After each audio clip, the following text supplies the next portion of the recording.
Previously in X-Men. When the team is transformed into children to tango with Mojo, rides a lightning bolt to Asgard to save the New Mutants, or generally plays baseball once a year, you know it's time for an Uncanny X-Men Annual. I am Jason Lapidus. I am Chris Sanagan. And we are a group of 7 comics.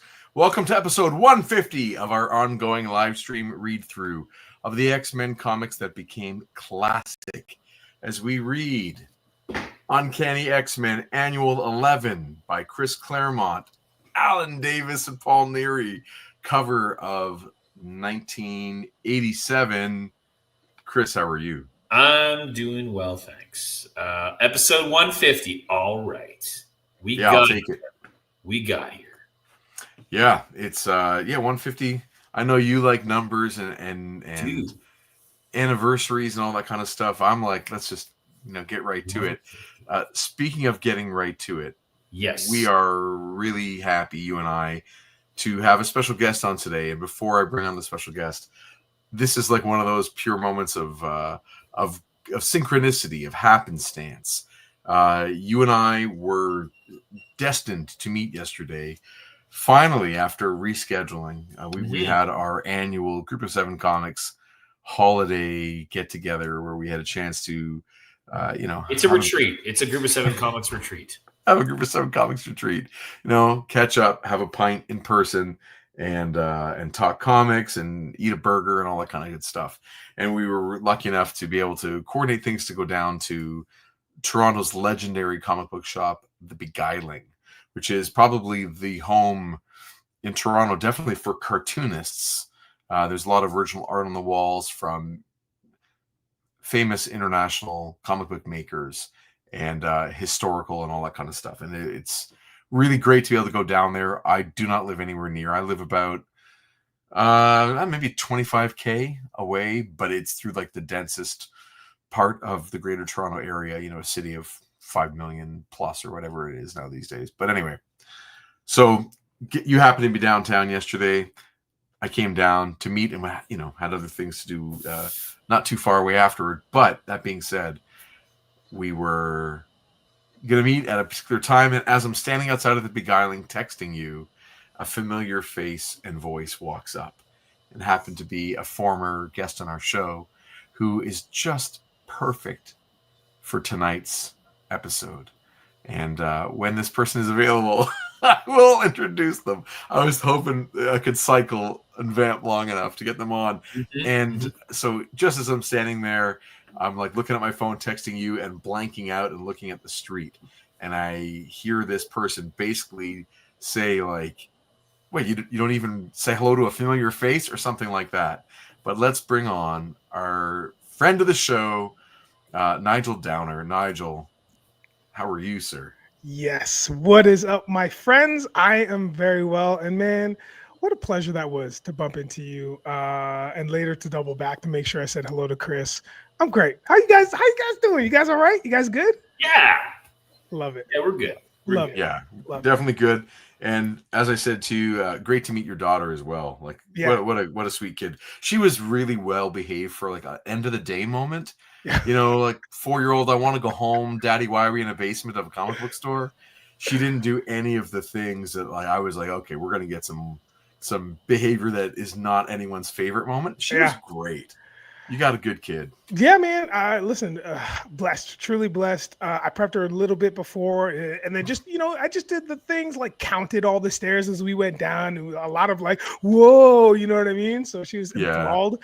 And I'd be lying if I said this was her first comic book store. It's not. That's awesome. She's been to many since she's been little, so it's great. Yeah, it's great. That's awesome. That's good. And I hope you had a good day. And with this issue, have you ever read this one before? Annual 11? No, man. You know what? Listen, shout out to you guys, because this is what I love about your pod is like, and again, I know I might have said this before, but you guys had influenced me to go back and read Alpha Flight, which I did. Like I read probably the first, I know. And every time I say it, Jason's like, I'm so sorry. I know. But it's just it's history, man. It's stuff that you need. For me, just as a comic book nerd, sometimes you got to go back and you got to read those stories and make sure that you know what exactly is Toronto and what is not, because Alpha Flight makes sure you know that things are not only Toronto, but they're Canadian all the time in every panel. But I'd love to go back and read those things from the crates. So the gist of that long walk was to say, no, I've not read this issue, and I love reading and going back to these issues because it makes me want to do that. Whenever I'm on your pod, I just immediately I go back and I read stuff I've never read before. So nice. This is one from my childhood that I loved, and there are a few moments in this issue that have stayed with me as being like quintessential character moments. And just not to get to the end too fast with anyone in the audience there, but guys, don't expect the ongoing drama of the X-Men to shift from an annual, generally speaking. Like what happens in the annual stays in the annual. And like the show Lost, this is definitely a character piece. This issue is going to test our heroes, and they might come out a little different at the end or have their epiphanies, but the standing of the X-Men in the world is not going to change because of what happens here. And as long as you go in with that mindset, this is like a look inside each character. I find it's a more enjoyable read than me like looking for the next chapter in the ongoing saga, because then I always am disappointed by things that are either magical or cosmic or alternate reality because there's no stakes. But this one plays with that. Like this one takes it to the nth degree. So I'm looking forward to playing with that a little bit. Also, I've said before on this channel how much I absolutely love Alan Davis's art and his pencil work, his storytelling, his pacing, everything. I've been a huge fan since 1987. And that doesn't change. When I read this, I'm like, I fall in love all over again with his work. So I love the way he draws just about every character. He nails it. And wait to see everyone out there, his Captain Britain. Like, oh my gosh, what a tank of a man! Holy cow, very cool. I think these are great. Like the annuals are such a fun opportunity. And correct me if I'm wrong in terms of the approach of annuals in other comics, aside from X-Men, but they're just a chance to play. They're a chance to like explore stories and ideas and characters that really, to your point, have no consequence beyond the annual. Who knows? Maybe someone will come back as a character, but in terms, it's a self-contained thing, right? I mean, there's no expectation to build on it like the very next issue, right? It can be one of those things where it is a self-contained, or it can be. Sometimes there might be like by the end of the 70s and into the 80s, there starts to be that thing at Marvel and DC where they're having meetings to plot out the year. Right. Sometimes they have those things. By the 90s, that's a regular, and of course now that's just it's very, very corporate and very organized. But the idea of having a plan for what the annuals are, they didn't generally have themes, but by the 90s, we're going to see every annual like aligns with each other on a visual brand. I collect Mike Mignola cover art. Not original art, but just the comics that have his covers. I collect original Mike. Oh, okay then. I would love to say that. It's more likely that I recreate Mike Mignola cover art, but I don't. But anyway, I collect his comics where he does the covers or interiors, and there's a whole section of X-Men and X-Office comics where he does all the annual covers for a particular year. He probably would one off a day or even faster, and then just has that project done and goes on to something else. So sometimes they'll have a theme. There's one that's like Atlantis Attacks that is maybe, I don't know, annual 14. There's some that are like have to do with the High Evolutionary. That one's coming eventually.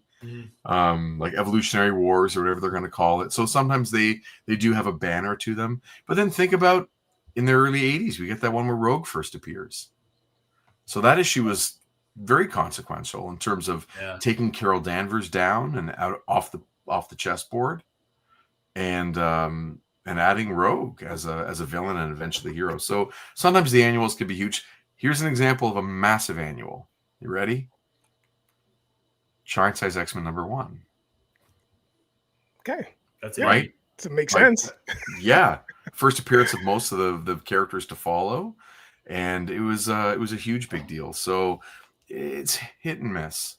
But there has been a run where the X-Men annuals are these self-contained fun stories. You get your 12 issues and you get your 13th. Yeah.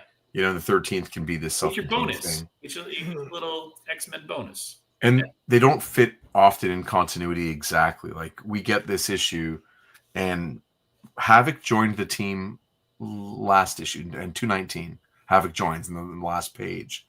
But Captain Britain and Megan, aren't they in Brit? Like, the mansion is empty. No one's living there when Havoc joins. So there is like this not quite in continuity, not quite out of continuity sort of moment. But, you know, we can dive in if we just say hello to everyone in the chat. Hey, Michael. Hey, Massimo. Hey, Ali. Hope you're doing well.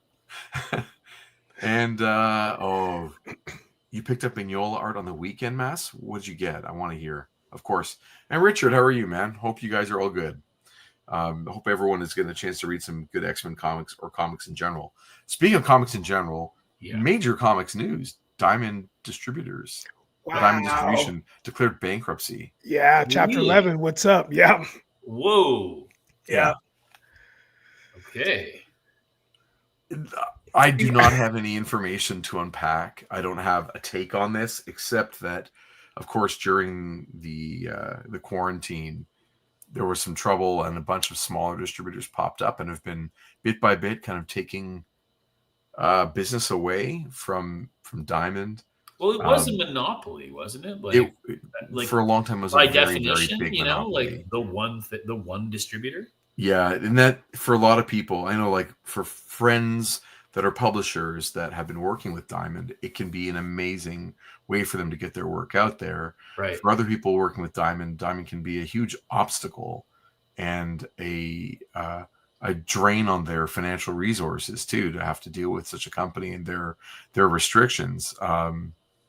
So, you know, I don't have a personal stake in this, obviously, but I wonder if our comics are going to get to the shops on time. That's, you know, that's what it comes down to. So wow, we shall see. Massimo says he picked up Hell, Ink, and Water, an IDW book. That is the art book from his exhibition in New York City. Is that correct, Mass? That one's right there on my shelf too, if that's what that is. Beautiful art book. Really, really nice. Much more affordable to buy the art book than to go see the exhibit in New York itself. So unless you're in New York, in Manhattan. I mean, you wouldn't fly down? You wouldn't fly down? I convinced my wife. Like, I was talking about it with her when I heard about the exhibit. I was like, I started calculating costs to go down to New York for a weekend, for one night, and or fly in the morning, fly out at night, and go see that exhibit. Sure. And then I said, buy some original Mignola art, as we've already discussed. As one would do, yeah. As one would do. And I was telling her about going, and then I was like, or I could just buy the art book for $59. She's like, do that. So yeah, there you go. That's your mistake right there. Yeah. Well, anyway, moving on. Should we get this? Oh no, I'm going to show you guys something. The cover. Look at this. The original art is out there. As you do that, I just as we just kind of look at this, admire this amazing piece of work. I'm glad you guys broke down annuals, because to be honest with you, as a kid, I was very confused at what their purpose was, because I wanted to follow I was buying, first of all, full disclaimer, and I think we talked about this before too. I was buying my comic books from the spinning rack at the local grocery store. So there's a ton of holes in the stories I was reading. And then I figured out there's comic book shops, so I filled those gaps. But annuals were always very strange to me, because if I had, if I had 6 or 7 books and it was towards the end of the year or whatever, and all of a sudden an annual came out, I just assumed that it was just like the summation of the story or like a larger portion, and it wasn't at all. So I just had no idea what the purpose of annuals were. I think I caught on later, but you refreshed my memory by breaking down what their purpose was. But it's a very jarring thing if you don't know what annuals are, because all of a sudden it's just something that's off the beaten path, just has nothing to do with it, but you do get cool introductions, like you said, to new characters and just like a potential story arc later or a new planet or whatever. But anyways. And DC and Marvel did them differently back in the day too. Right. Marvel used to call them king size specials. So you get king size Fantastic Four #5, and or whatever. All those kinds of things happen, and then eventually they turn into the giant size annual. And sometimes it's for different purposes. Like editorial can use it as a place to store an inventory comic. Like we've got a comic that we can keep in a drawer for 6 months. In case we ever fall behind, and then if we don't have something in time, we can publish it in an annual. We can put short stories together. We can reprint stuff. So Nigel, one of our awesome connections, of course, is G.I. Joe, and G.I. Joe didn't do annuals; they did yearbooks. Right. So G.I. Joe yearbook #1 was fat. It was a real fat, and it had an incredible airbrush Michael Golden cover, and in it they reprinted G.I. Joe #1. Along with this is what happened over the year. So it was super cool because you actually did get a year-end recap of these are all the things that happened in G.I. Joe this year, including a recap of the cartoon. So it was like, what? It was like a really cool collection of different elements, including a couple like file card character, bios and all that kind of stuff that I love so much. So the G.I. Joe yearbooks were really cool. Yearbook #2 featured an original story by Michael Golden and Larry Hama, which turned into an artist edition. The third one had another Silent Ninja story. So like they were really awesome, those yearbooks. And the Alpha Flight annual sucked. The first one, it sucked so hard. Just so you know. Yeah. Why? Hey, because we're talking Alpha Flight. Very good. Dude. Yes. So Jason and I, had a great run-in with Nigel. We also bought some comics from the Beguiling back issues. We're always looking at X-Men, Mignola, a whole bunch of stuff. I just want to share these because I think they're super cool, or they're fun. Let us what if Wolverine led Alpha Flight? Wow. There you go. I don't. I mean, like. Wow. For some reason, the X-Men are dead. Yeah. But there you go. What if Wolverine led Alpha Flight? There you go. That's great. We were chatting about it. Oh, and a couple of Mignola covers just because we're being geeks. Sorry, here we go. Look at that classic X-Men one. That's the vampire one. Ooh. Storm, and then as the next, I got to take that shine off. X Factor, Mesmero, Beast.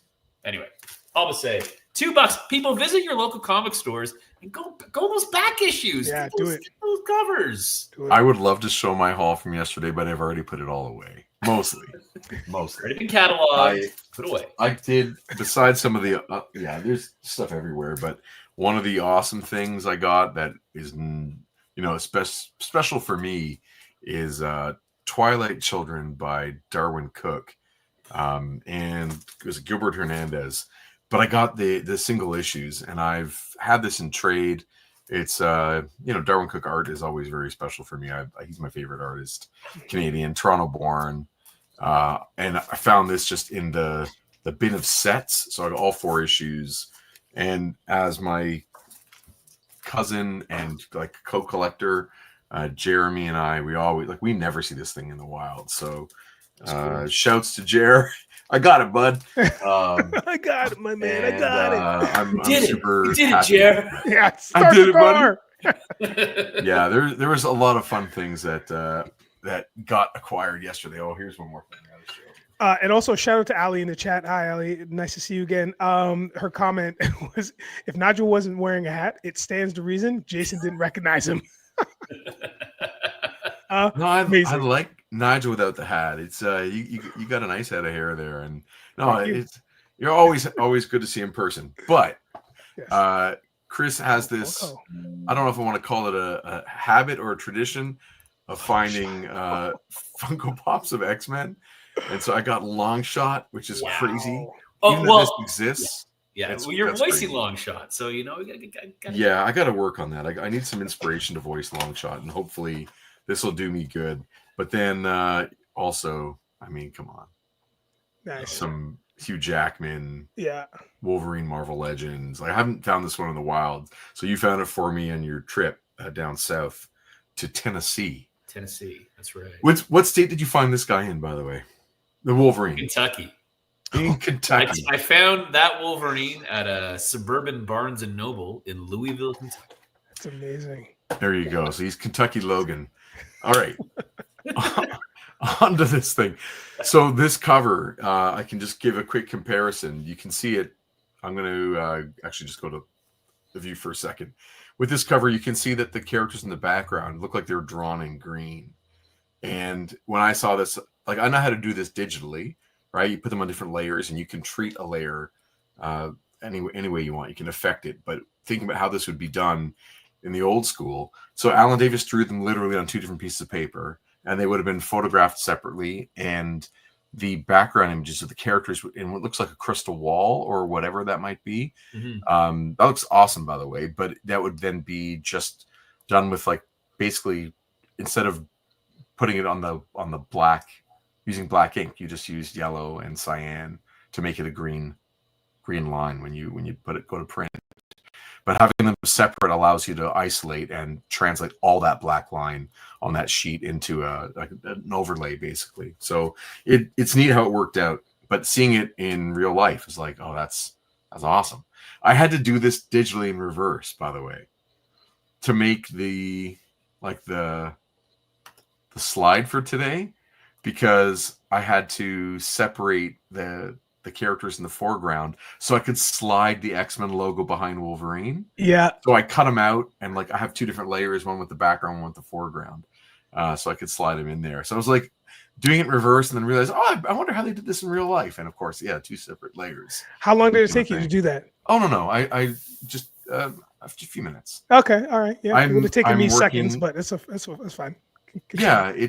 I actually find it really, making those things is a really good learning experience, because I get more minutes working on graphic design than I never went to school for it, of course, and haven't been trained in Photoshop or the tools that I have. So I take these little assignments, these micro assignments, with a little bit of joy, like they're never a hassle.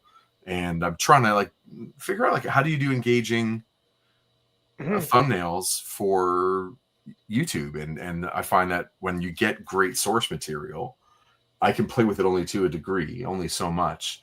But I find it's a good brain tickle, and I don't mind warming up on a Monday morning and doing that for 20 minutes or something, whatever it is. It's not a big deal. Put that title card together.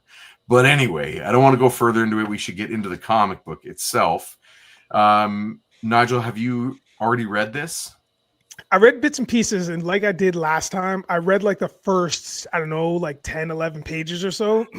So I got into the first example of what happens. I don't want to give anything away, but the first, like, experience that they go through when they're there. I'll just say all that. And then I stop. Do you have is there a character or characters that you want to read today?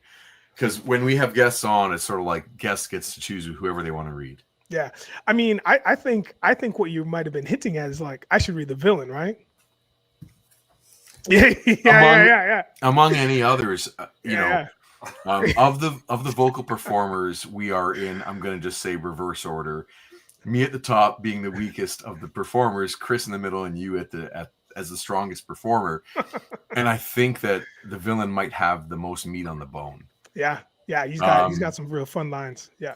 I'm used to reading. I usually do the voice of Wolverine and Storm. That's like a safer space for me. But I'm always up for making an ass of myself and having a challenge. But any character that you feel that you want to voice, we're just going to be like, yeah, of course.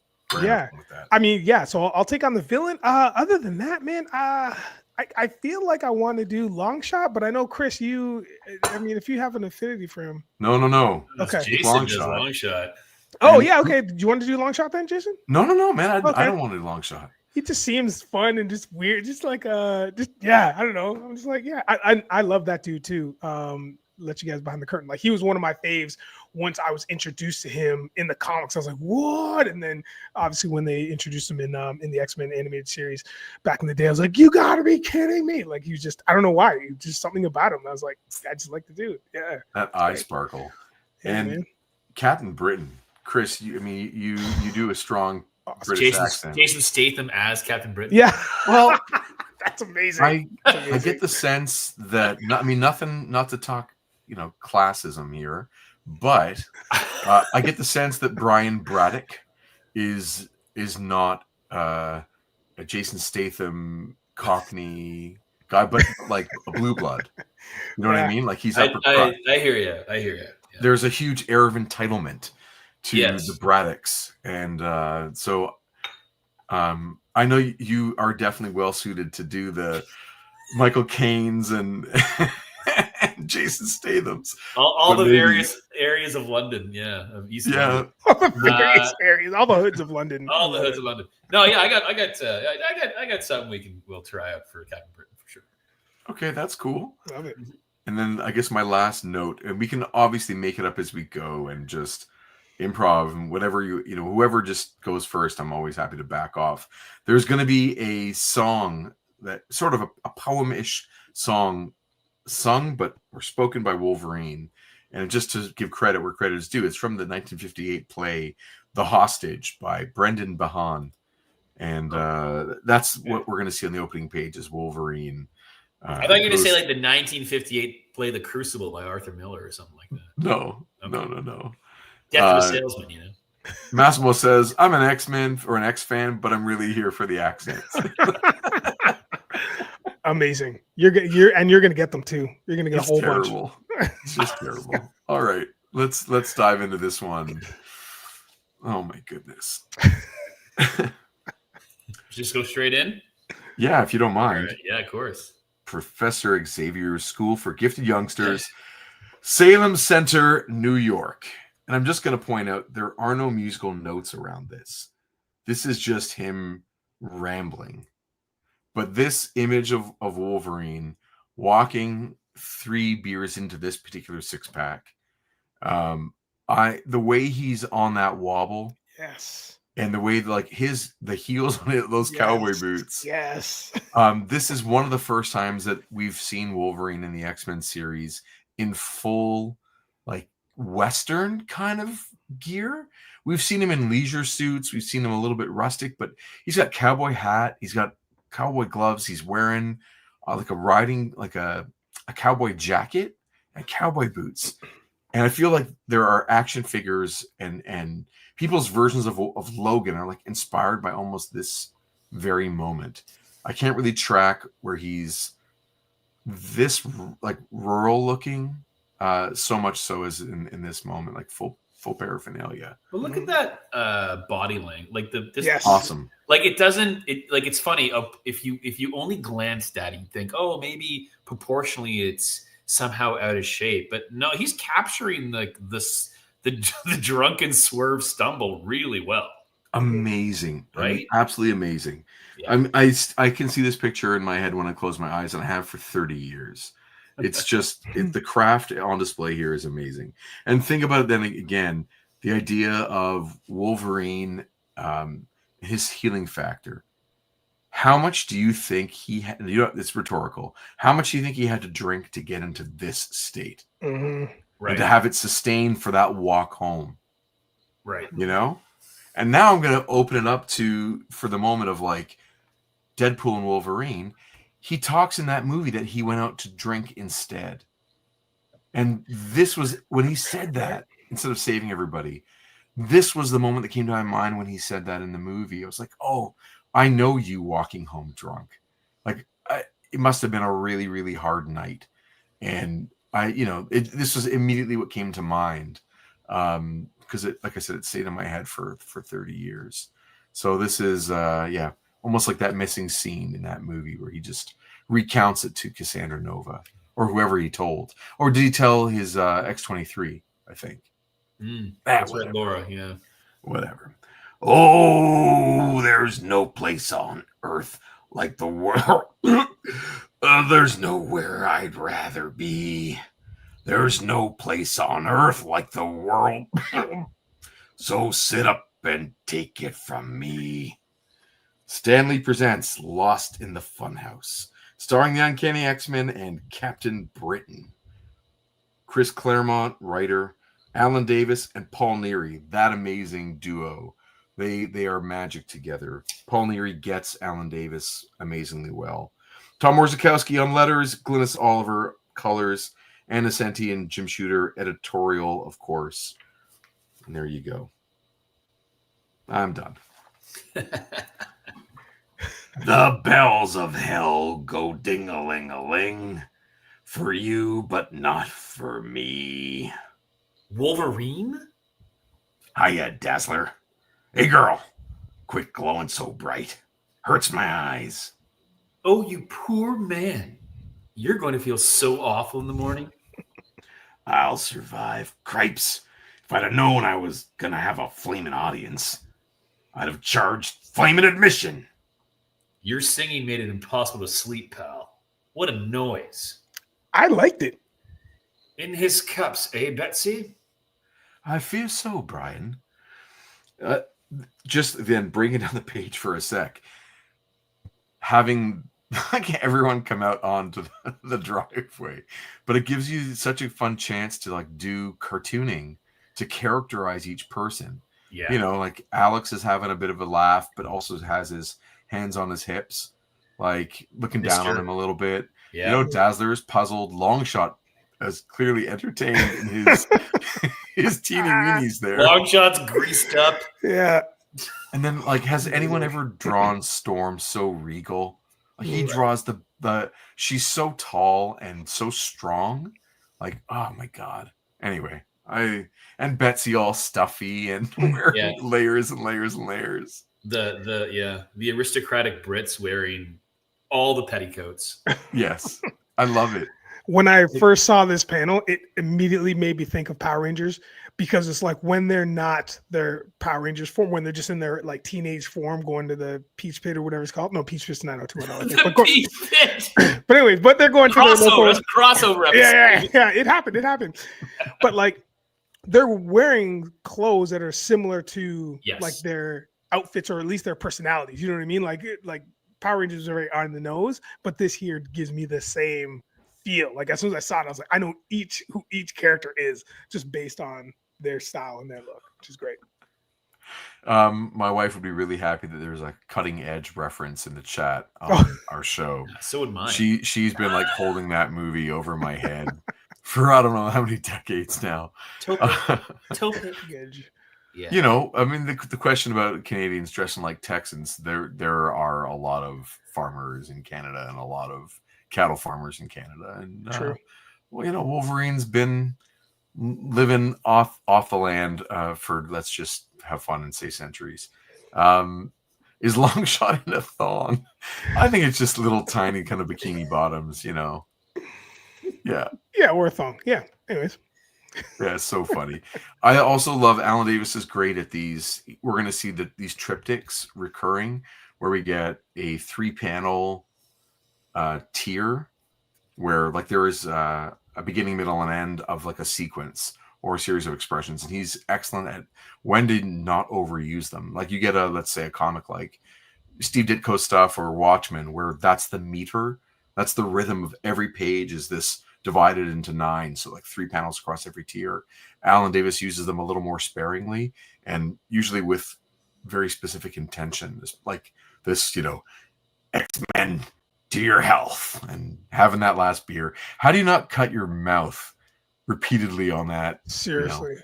But every time it's constantly healing. It is cut. Yeah. It's constantly boy, oh boy. So he's awesome at that kind of cartooning again, having just even though I guess we credit the Orzechowski having the lettering pop out, you know, pop out of the panel just to keep it lively, and one claw going across directing us. Just beautiful. Great cartooning.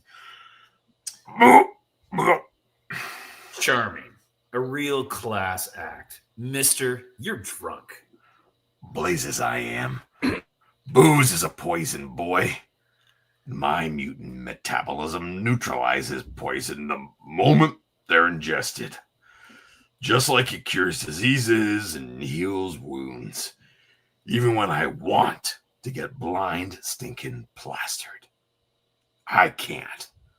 And that, Havoc, is more explanation than I've ever given anyone. Wolverine, if something's wrong, if you need a shoulder to lean on, please, let us help. Appreciate the thought, Daz, darling. but this is none of your business. Good night, all. Oh, death, where is thy sting-a-ling-a-ling? Oh, grave, thy victory. Is this a bad thing Wolverine's done? Mm-hmm. Long shot, it sure is. Storm, can't we do anything for him? As Wolverine said, Allison, this is a private matter. Leave him be, my friends. Tomorrow he will be himself again. This is so good. Tea will be brewed in a minute, you two. Cakes are on the table. How'd you know I was hungry, Betsy? Read my mind. He's such a... I hate him. Like, I already hate him. No need. Sisters can tell these things. Hey, who's Megan? Who read her before? I think Nigel is. Oh, am I? Okay, yeah, I'll do it. Oh, wonderful. A television. Mind if I watch? That way, I won't disturb Brian and Betsy's chat. Go right ahead, Megan. Oh, that's her. It's Betsy, isn't it? It's okay, but I was going to pause to say, like, by the way, guys, I think she's watching the microwave. Yeah, that's what I thought too. I wish that was on purpose. And maybe it is the microwave? No, there is. No, it is a TV. It's a TV. It is a TV. Yeah, in the next panel, you can see there's like Oh, yeah, silhouette. there's and Yeah. stuff. But I love the idea that she is, like she's kind of new to the technology and to their realm. And the human realm, right? She's a she's a changeling that has just recently kind of like decided to or been able to live with these people. And I love the idea that she's so out of it. She thinks it's a TV, but it's actually a microwave. That just made me laugh. I'm sorry, but I don't want to pretend she's extra stupid. It's okay. Go right ahead, Megan. It's good to see you again, Brian. I'm sorry Wolverine spoiled your first night here. Will he be all right? Storm knows him. She leads the X-Men. I trust her judgment. And what about your own? Have you found what you're looking for here at Xavier's school as a member of the X-Men? I thought I'd be safe. That Xavier's would be a sort of haven where I'd regain my strength and self-reliance so I could get on with the rest of my life. But I was wrong. Nowhere is safe, and no one. Will the nightmare ever end, Brian? Are we mutants forever marked by our parahuman abilities like Cain to always be hated and hunted and too often slaughtered? Stop it, Betsy. I won't accept such talk. I can't be afraid? You can't let it destroy you. I don't understand. I've seen you take blows that would smash the strongest spirit and not only survive, but triumph. I can endure. But as an X-Man, Brian, I have to fight. This is a band of warriors. And I wonder, do I truly belong? And if so, why? You see, some of them, like Havoc, choose the glory road out of duty. Some, like poor Dazzler, because fate gives them no real choice. But others seem actually to be born to it. Wolverine is one, Storm another. I must know, Brian. Which am I? It's a nice scene, by the way. Yeah. Just give us that background, right, of what's going on inside of her mind. But also, Claremont is figuring her out. He doesn't know the direction she's going to go as a character in the long run, right? We know that, like, we as fans know she ends up as an Elektra assassin-style outfit, ninja, Asian. Like, there's a whole thing that happens to her in a journey. Mm-hmm. And we know that from Claremont's own interviews, that was never his intention for her to turn into that. Mm-hmm. That when we eventually get there, and by the way, those comics are really, really dense.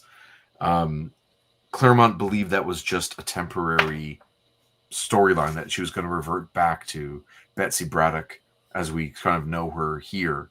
But that wasn't where things went. So he doesn't know her larger arc at all. So he's got to look inside the core of these characters by writing these scenes to, I think, for himself, like, explore them and get to know them the way he always refers to them by their first name as if he knows them on a personal level. Look at Brian Braddock's neck in that middle tier. Holy smokes. And that chin, like, okay, bro. Like, Yeah. okay. Yeah. I really like the bottom third, the first of the triptych, like the bottom left panel. It's the dialogue for me that really like sewed this whole thing together. Like it just, stop it, Betsy. I won't accept such talk. But then she's like, I can't be afraid. And his response, you can't let it destroy you. And then she goes into like it just feels really, it just feels real. It feels like this is a very traumatic thing, and she's got this heavy decision to make, as opposed heavy decision to make to find out where she belongs. You know what I mean? And it's just a different way of putting the whole what the X-Men title stands for. But it's just really, really nice, this conversation.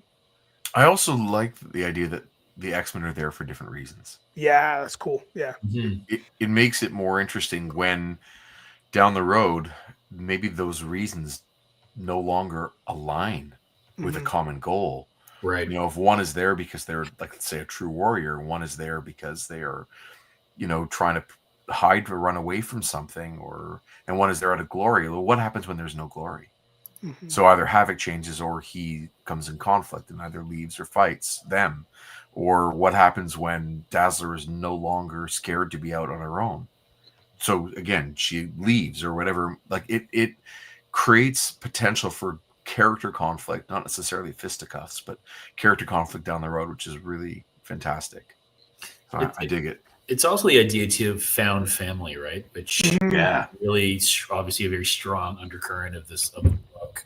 But what's great is this actually juxtapositions, like, this is actual family, right? Like Betsy and Brian, right? Yeah, they'll grown up together, brother and sister and stuff. So, but I like, they end up at the mansion because everyone just finds their way to the mansion. Yeah. Right. It's cool. Yeah. Upstairs and sideways from the kitchen is the X-Men's residential wing of the stately, venerable Hudson Valley mansion. Is Wolverine's room, whose furnishings are as eclectic and dichotomous a mix as the man himself. I'm sure I had never read the word eclectic before this when I was a kid, or dichotomous. For sure not dichotomous. Yeah, which is, by the way, my favorite dinosaur. Moving on. Yeah. Oh, yeah. It's like low-hanging fruit. We got to make that joke. Some righteous binge, even by my standards, ain't dulled the pain a bit. I should be ashamed, Mariko-chan, for the way I chose to honor the anniversary of our wedding that never was. You called it off, sent me away, told me not to return. Until you had proved yourself worthy of me as I had of you. I should be samurai. I should be strong. But I love you, Miko. How can any warrior survive when he's cut out his heart? And yet, how can I not, in honor, respect your wishes? Wolverine wouldn't. He'd take what he wanted, the devil with rules, morality, honor. But I'm Logan too. And like it or not, Logan's a man. Sometimes, though, it hurts so bad missing you. The warrior's ways seem so hard. Forgive me, Mariko. I feel as though I'd give my soul for things to be different. A floor above, in Storm's attic loft. Ah, lovelies. Ah, my lovelies. Life for you is so uncomplicated. Would it were the same for us. A pity the beauty and fragrance of your blossoms cannot bring Wolverine the same serenity. They always do me. Intruder! Threat! She moves with the speed and fluid grace of a jungle cat. Uh-oh. Ah! For all the good that does her. Aurora! Storm! Upstairs! Under attack! Action stations, Megan. Let's make ourselves useful. Psylocke's alarm is repeated instantly, telepathically, to every X-Man. bringing Rogue full tilt to the mansion's hangar complex. I get the picture, Bets. Thanks. I'm super strong enough to handle pretty much any opposition on my own. With Captain Britain and his lady back me up, clobbering this creep should be a cinch.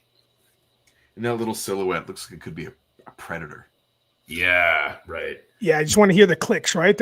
Right? Totally. the tri laser on Rogue's head.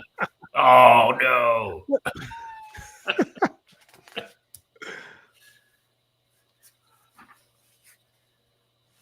Sounds like Rogue having herself a fine old time.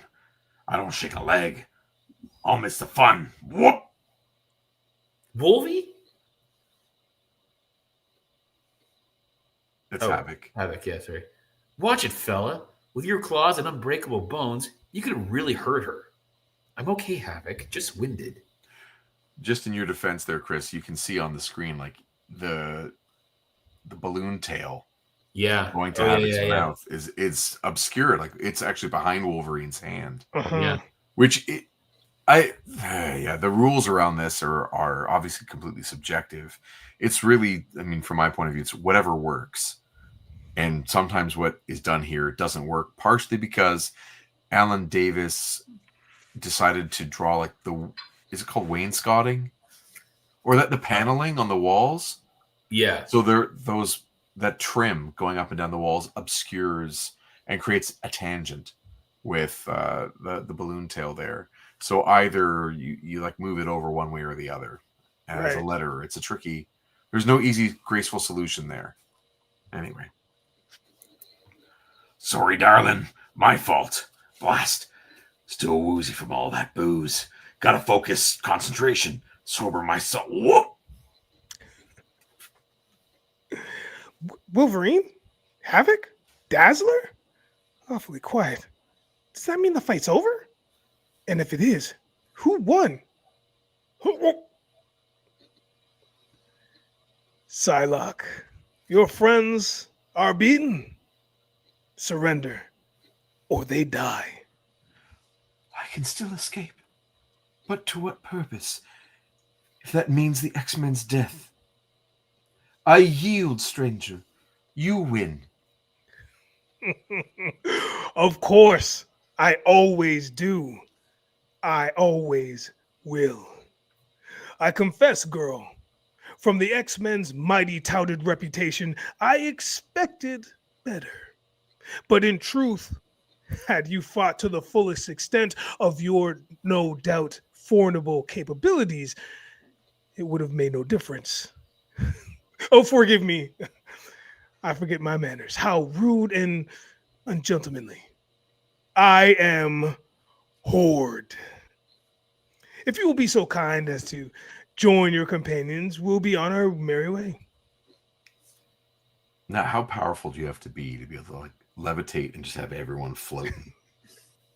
Like they're beaten and they are completely incapacitated, and this is like effortless for him, you know? Yeah, I think how powerful do you have to be to wear what he's wearing? You know what I mean? Like, I mean, let's like it's all floating. It's like all floating with confidence, right? Yeah, with confidence, dude.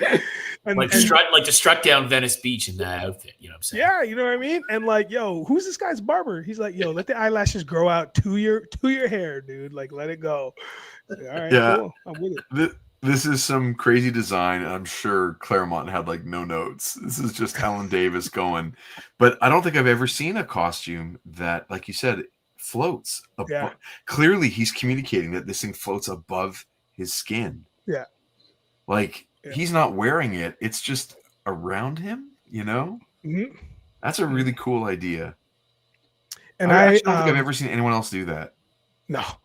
I absolutely love the shadows of this being. So the shadows of his clothing, like if you look at his shins, like just like the shadow of those, I guess what would be the top of his boots, if you will, or whatever, like the accent, like it's absolutely fantastic. And also the perspective, like his I guess his left foot, but to our right, the way that it's floating, but on such an angle that we've got the whole perspective, the whole angle of the floor, like it's a slight tilt. I really, really like that, man.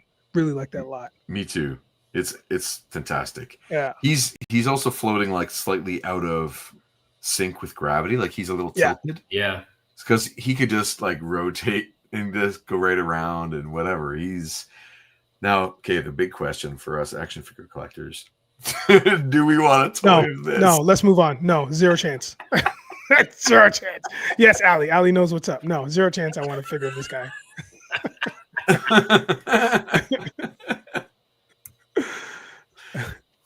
Oh, there's some narration I just missed, so pardon me. That's all right. And with a wave of his hand, they are. We are much more alike. We are much alike. We're much alike, for I am a mutant, gifted with extraordinary powers that set me forever apart from the rest of my race. However, unlike you silly sods, I chose to use mine not to protect the weak and helpless, not for the betterment of humanity, but to rule. You figure on ruling us, bub?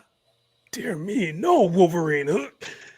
That is already accomplished fact. Come to me, Storm. My proud beauty. Make proper obese. Yeah, I had a problem with this word. What's that word? Obeisance? Obeisance, right? Like Chris, how do you pronounce that obedient? one? I don't know. Obeisant? No. Like obviously we want her, like he's saying he wants her to obey. Yeah, to it's like the act of being of the act of obeying. Obeisance? Obeisance? Obeisance? I'm gonna say it's sure. obeisance. Okay, let me take that one. Let me take that back. Come to me, Storm, my proud beauty. Make proper obeisance to your new master. How fiercely she glares. If looks could kill, eh? You believe me? You believe you can defy me? Evidently, our initial encounter was an insufficient demonstration of my power. Behold then, how easily I clothe you in your fighting garb, healing all bumps and bruises and aches and pains, restoring you to perfect health and peak condition. As for you, Storm, perhaps when you complete your great task, assuming, of course, you prove yourself worthy, I shall reward you by making you my consort.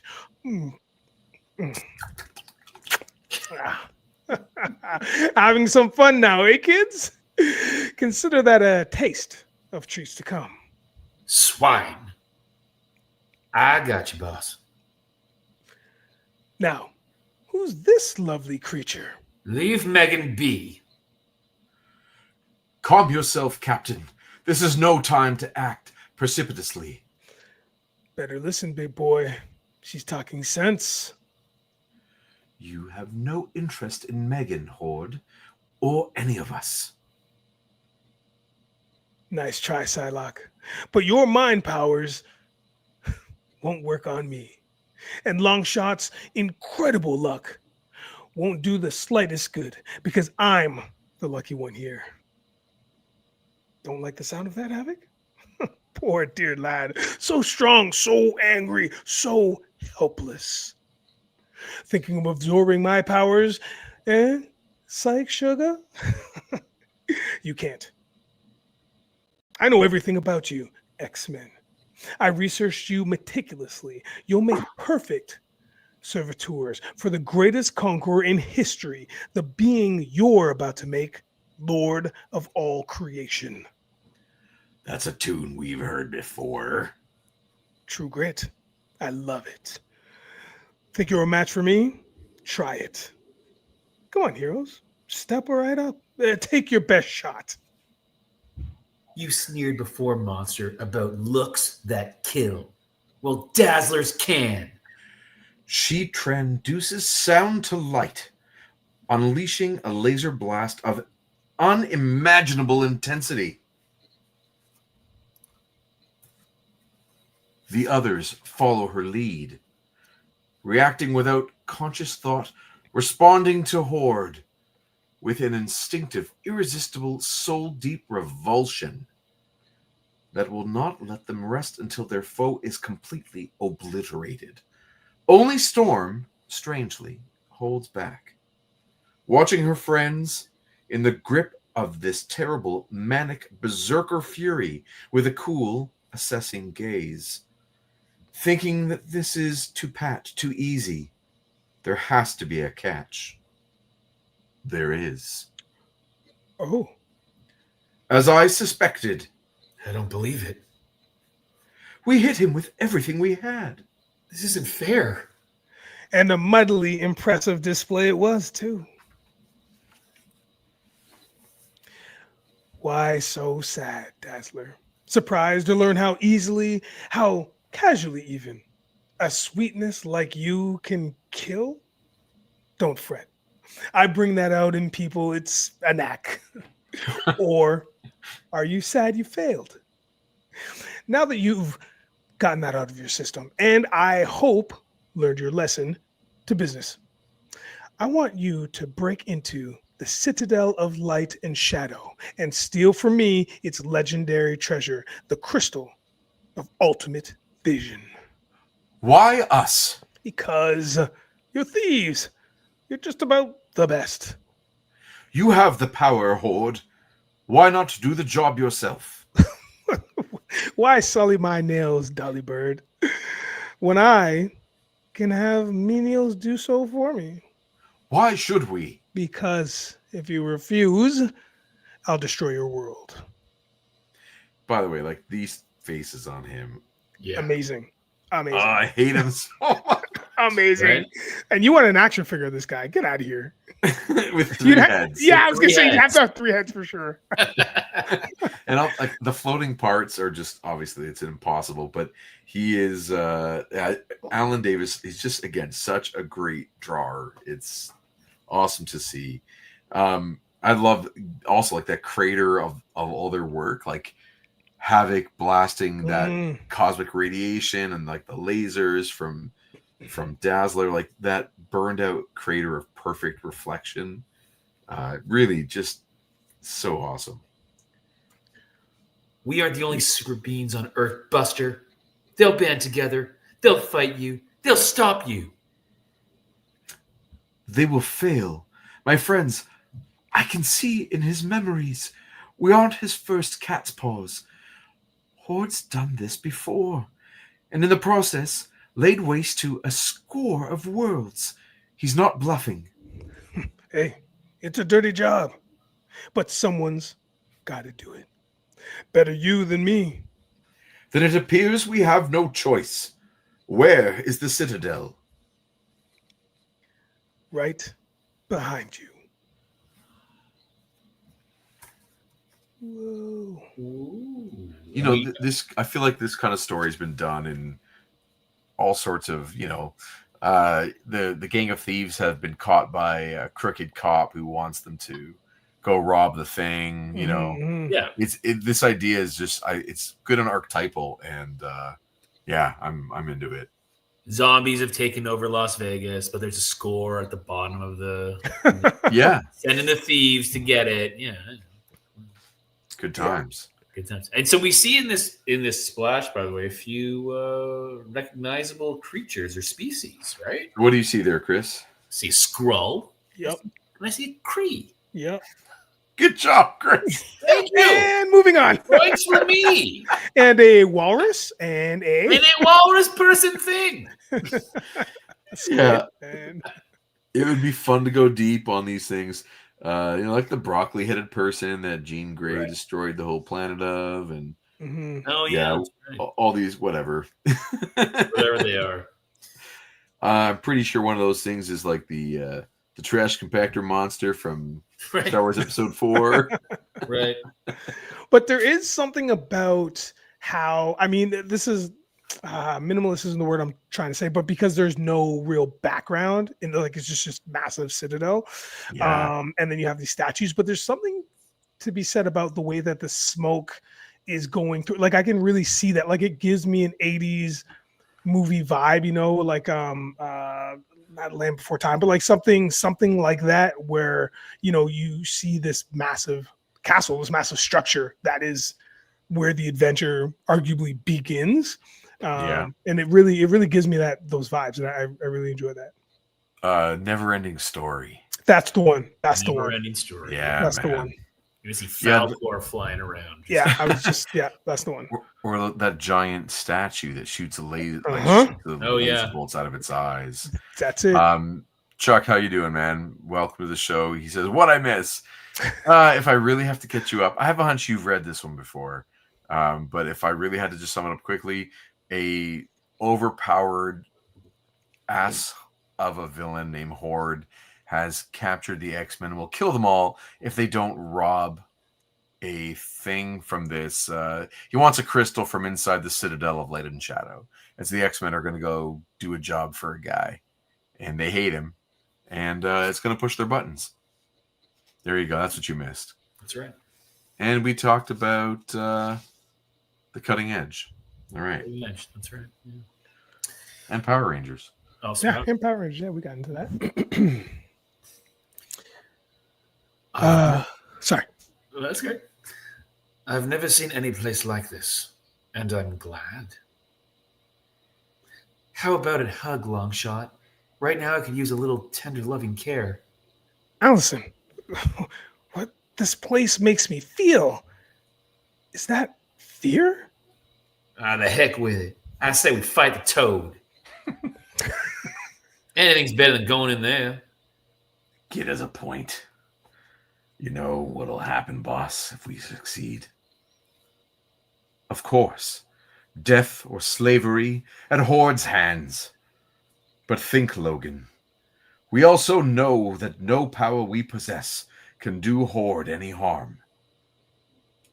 Yet he sends us, as he has others before us, to claim his prize, which suggests that somewhere within is something that terrifies him, that can perhaps even destroy him.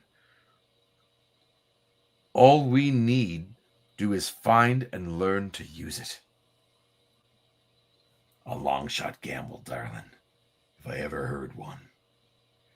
How fortunate, then, we have a long shot to help us play it. His power is his fantastic luck. Let us hope it serves us well. And if not, Logan, then, as the saying goes, this is as good a day as any to die, and the best of friends to do so with. Now I'll slip you the tongue. Right. As all best friends do to each other. Yeah. Yeah. Sure. It's all consenting best friends do to each other, yes. Well, so this is, a culmination of now a few years of the two of them as kind of like as leader and advisor, the two senior members of the team, they've been partners now for, 30 issues, maybe more, 40 issues of them having these moments where he counsels her, and she questions him openly, and he hasn't fought back at her in ages. They have a really great mutual respect, but this is like the first note of maybe them at least being comfortable with the one day, if we're about to die, let's just have a go at it. Like the seed of romance or possible romance is kind of placed here. And I feel like either Claremont or other creators kind of run with it, given to the point where even remember that episode of, or was it a two-parter of the animated series? Yeah. Where they're in I guess it's like the apocalypse or whatever future they're in, where they are a couple, right? Yeah. Mm-hmm. Mm-hmm. I feel like it comes from kind of this and extrapolates from here anyway. Mm-hmm. Yeah, I don't know if we've gotten a storm, a Marvel Legends storm like that, right? Like I don't believe there's one. Like we've gotten the Mohawk now, but I don't think we've gotten like White Jacket and the white outfit, right? Well, okay, we're gonna have a go right now, Nigel. Oh, we're fighting. Why do you think her jacket is white? Oh, I don't. Because you're reading what you see, and it's reading to you as white, right? So it's black, is what you're telling me? This is like the eternal argument around Storm's gear in the 80s and early 90s, because depending on how much like how much ink you laid down on her clothing, it then becomes black with a white highlight or white with black shadow.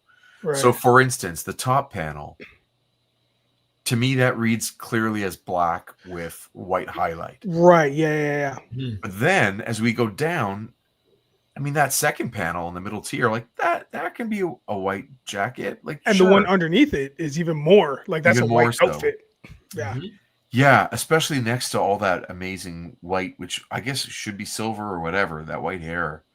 So it starts to like undermine the idea that her costume is black. When Romita draws her, and a lot of it comes on the inker and how much they want to throw down on it, and then how much the colorist wants to lay down blue or gray. Or Nigel, do you know what screen tone is? Oh, of course, yeah. Okay, good. So depending on how much like screen tone they lay on it too, that can dictate whether it reads as black, white, gray, whatever it might be, shiny, like reflective or matte. So it's like it's a rendering issue, but I can confidently say it's intended to be black, a black leather vest and black leather pants with maybe a white crop top or black crop top. I don't know. That one I'm flexible on, but it's like always meant to be black. Even when the Jim Lee version, it's just an under-rendered black outfit that gets read as white and silver. And when it got to cartoon, they just went for silver. Right. Well, I guess ultimately, what I want to see is I like these two like if they were Marvel Legends, because I know we've gotten multiple Wolverines, so we've gotten multiple brown and yellow Wolverines. Like just having those two as figures would look cool, like to display. Not necessarily kissing, but I mean just together, it would be a cool look. That's all. 100%. And since we're doing that, let's get it so that the Storm Buck is not the body that's on every other average size woman. Let's give her some stature. Yeah, not She-Hulk stature, but like give her, like, Storm is a staple of action figures and of Marvel. Let her be the first on this just tall woman buck that is not superpower shoulders, like is not a bodybuilder big, but is just a tall statue, woman. Almost Amazonian, maybe. Well, I'm cautious to use words that are gonna like. Well, I just meant in terms of referencing to like maybe how we might think of the Wonder Woman society within the comics of DC, right? Sure. Like statuesque is right, like firm, strong, like 5'11", right? 6 feet, but not broad like a bodybuilder or She-Hulk, but just like, and obviously pinless. Get her on a new buck. Just get that thing done. Give Storm like her own perfect figure. Yeah, I'm all in for sure. 2-pack and call it the kissing 2-pack. Yeah, why not, man? I love that idea. Yeah, okay.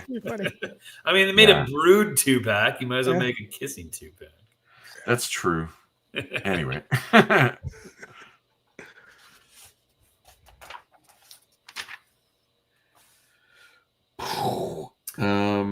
This is Havoc, I think. Speaking. Yeah, and want to say Dazzler maybe with her, or do you it doesn't really matter. Why don't you just make it Dazzler? Wonder what these statues mean. I recognize the two at the end. Who are they, Havoc? Green guy's a Skrull captain. There's a Kree. Real nasty pair of races. Clearly it was Captain Britain, sorry. Captain. Whoops. Sorry, here we go. Wonder what these statues mean. I recognize the two at the end. Who says that? Oh, you got it wrong. Yeah. It's Havoc and then Captain Britain and then Havoc. Shit, sorry. Like it's okay. That was really funny. You'll find it. I know, I got it. Now I got it. All right, third time's a charm. Now I got it. What do these statues mean? I recognize the two at the end. Who are they, Havoc? The green guy's a Skrull captain. Yeah, there's a Kree. Real nasty pair of races. Of racists. You hear what I said? That's that real nasty pair of racists. Oh, I caught it. Oh, you got that. Okay. I sense no psi shields anywhere in the citadel, and no other presences. We are alone here. I confirm that. I spot no living sense. Lots of deaders, though. By the way, first time I ever heard the term deaders. Yeah, that's true. It's a better name for zombies. Deaders. No, it's a Dazzler. Long shot. Why are you hanging back? I don't know, Allison. My legs don't want to walk. My hearts don't want to make them. Hey, pal of mine, we're all scared. Comes to the territory when you're a superhero. Don't worry, I'll stand by you, no matter what. Partners to the end. Please, Longshot, don't stay behind. We're X-Men. We're a team. We need you. I need you. Okay. That's the spirit. Huh? That's a big door. Yeah. Someone may have shut us in, but they certainly won't keep us. Ugh! So much for brute force. Maybe I can burn through? Fascinating. Havoc's projecting focused high-intensity plasma. As a physicist, I'd love to explore how his body metabolizes and manipulates such energies. Not even warm. Like Krell metal in the movie Forbidden Planet. Sorry, folks, I'm afraid we're stuck. As a physicist, I'd love to explore his body. All right, Brian. Easy now. Oh, ease up, Brian. Yeah, settle down, bro. You can explore his body later. There's time. Let's do what we came here to do, and then we'll do. Come We'll on, after we explore get later. the crystal, Brian. Big flaming surprise. Where do we go from here? Follow my road, darling, and I'll show you. Psylocke, establish a mind link between us so we can keep in touch. Done, Wolverine. Storm, after that mess Wolverine made at the mansion, you sure he's the right one to act as scout? Flawed or not, Rogue, we have none to depend on but ourselves. We must make the best of that. I wish I had your faith. What the heck? Before you turn the page, Huh? do you remember when Horde said he restored everybody? Yes. I wonder now, on reread, if Storm's powers are actually back and she doesn't know it. Interesting. Okay. And now that I thought you were saying that's why Brian was so interested in Havoc because he's at peak. No, but look at Havoc is saying that in that third panel on that page. Like, is that a bit of an error? Like the cosmic circle is it should be a side profile, right? Mm-hmm.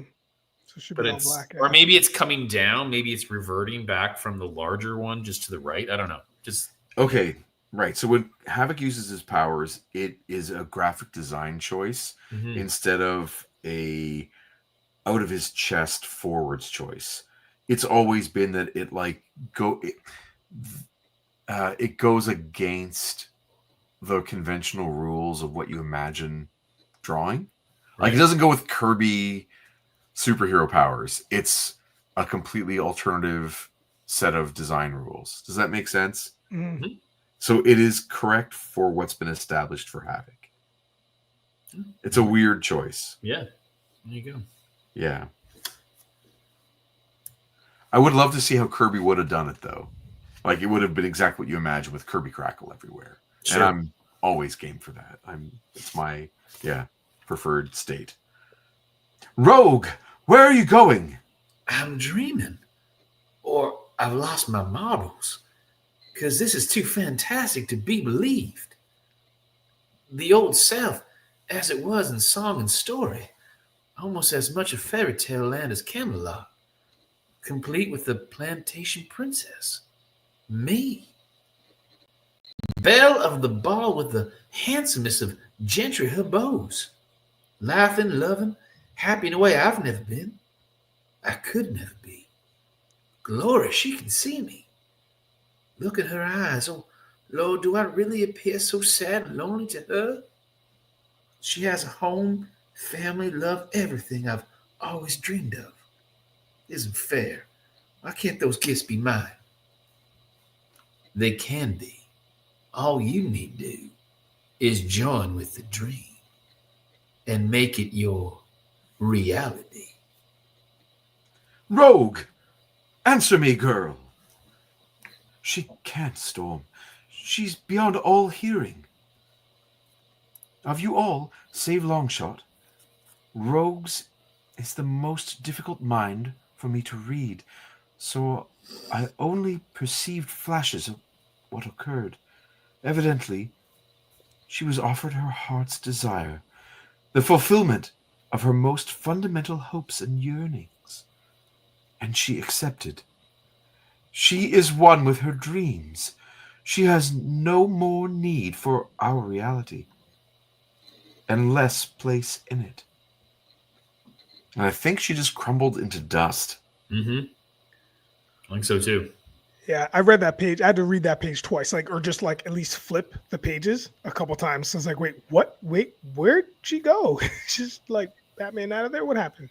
She is herself out? Defeated, completely defeated, just by looking through the looking glass. What could have been. And if you look at it from a strategy point of view, we're here, as the passengers in this journey, and the most powerful member of the team from a point of view, their brawn is just off the chessboard, gone. Mm-hmm. Yeah.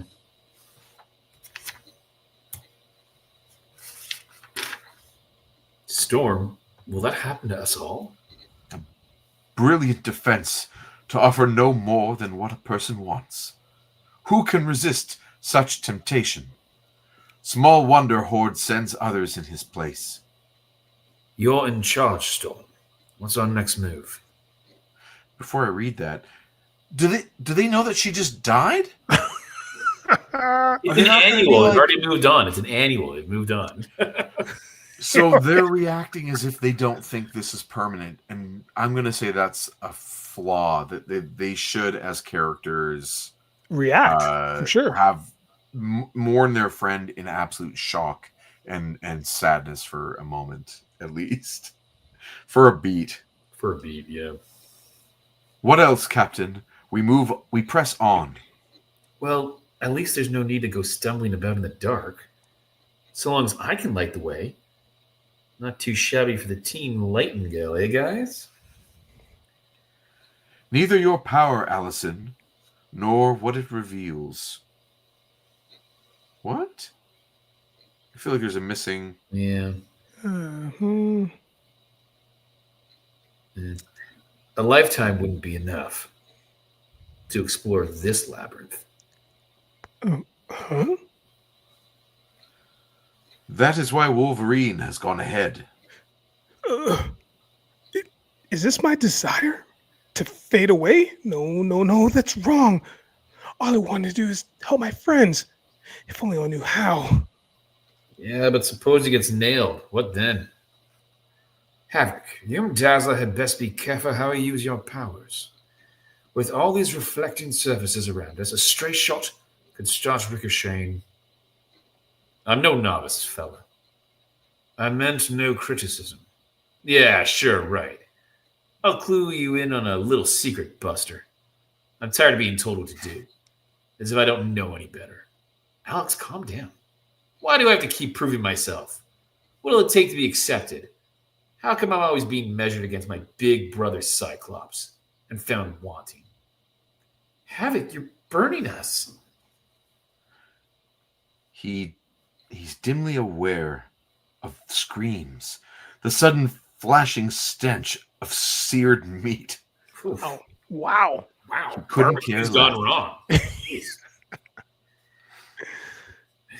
None of you know what it's like for me to have to stay absolutely, completely in control of my power. Every stinking second of every stinking day. All this power bottled up inside with me terrified I'll let it out. I take raw, random, cosmic energy and cohere it into a focused plasma state. I'm a living solar reactor cast in human form. I do inside my body just what the sun does. If I ever cut loose, the way I've always been terrified I could, the way I always wanted to, a star is what I'll become. All right, dude. Yeah, take it easy. Easy. You know what, that that line, like so like the second panel, so you have the triptych and then it's that second panel when he's like, you know, do you know how hard it is for me to like hold on to all this strength that's inside of me? I will never ever forget the monologue. Superman. Never. I will never forget that. Justice League series finale. Let him know, Jay. Let him know, because that speech that he gives, that monologue, was just so intense, and it made me really think about the power that Superman has. And just that was just so well written. I think he was fighting Apocalypse in that episode, because it was like the last episode. Dark right? Side, I think. Dark Side. That's what he means, though. It's the same. Exactly. Yeah. Yeah, the analog. Is that what he said? He's like, but you can take it. He's like, I've never been able. That's to right. Yeah. It's amazing. But you Yeah, can it's take amazing. it. But I feel like maybe that was like, you know, maybe a bit off of that, but whatever. Neither here nor there. I just really love that moment. So Whatever. It is awesome. Yeah. I mean, yeah, like that's what I love, is those things that stay with us all these years, and that's like 2005, 6, 7. Yeah, right around arguably. there. Yeah. Again, now 20 years, that speech has been sitting with you. Yeah. You know what I mean? Yeah. So I love that these characters and these stories give us those things that stay in our lives and sit in our hearts and our imagination. We can't wait to bring them up. Like the second you even lean in that direction, you could hear how excited I was. Yeah, I know. Just to get into it. Like, I love that scene too. Amazing. Yeah, it's so good.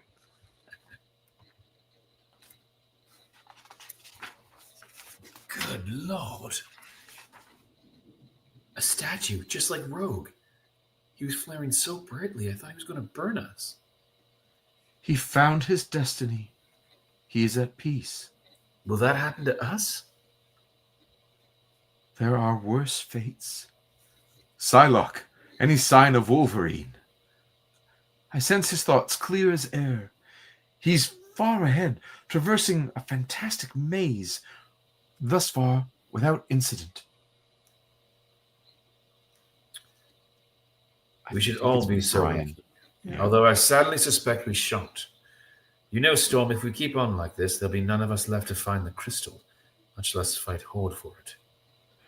I'm open to suggestions, Captain.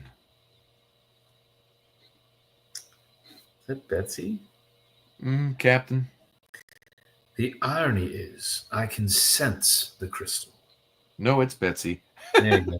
Well, yeah, it's pointing to the second character. Yeah. The irony is, I can sense the crystal. It gives off a palpable psychic resonance.